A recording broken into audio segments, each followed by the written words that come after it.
जाजपुर कलिंगनगर शिल्पांचल स्थित almanack engineering रे दीर्घ 7 वर्ष है एने कर्मचारी काम छाड़बार 8 मास बीतीगला कि फुल और फाइनाल टंका पाई पारना।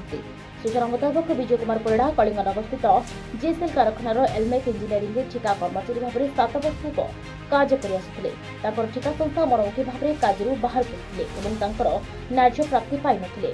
ठिका संस्था एलमेक इंजीनियरिंग मालिक निकट को बारंबार दौड़ी दौड़ी न्याय करते एमती जिला श्रम अधिकारी जाजपुर रोड निकट अभियोग करते।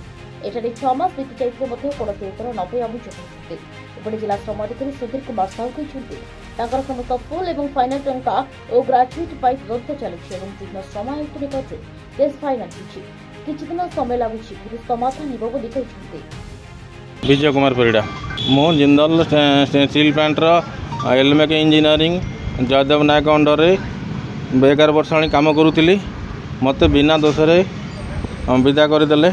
मु कतिक 5-10 थर गलापर सी मो अभियोग रखिले न लेखा फल मुझे आसिक लेबर ऑफिस द्वारस्थ हेली किंतु लेबर ऑफिसर जाए मोर कौन अभियोग ये नौना तेणुक मोर आपत्ति अभियोग मु द्वारस्थ होची तेणुक मुझे न करेंगे मु मोर लेबर ऑफिस आगे आत्माहुति करी। मु सुधीर कुमार साहू जिला श्रम अधिकारी जाजपुर तार फुल एंड फाइनाल पेमेंट पाई नथिला प्लस तापरे ग्रेचुटी इश्यू भी रही था जोड़ा ऑलरेडी आम लेवल आम पदक्षेप नहीं सारीचु।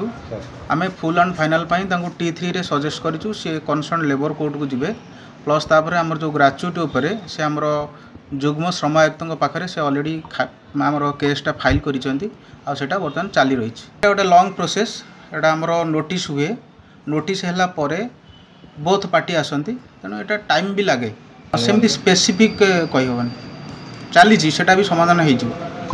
तेरे एभली किसी गुरुत्वपूर्ण खबर देखा चाहती आम चैनल को लाइक सब्सक्राइब और शेयर करो।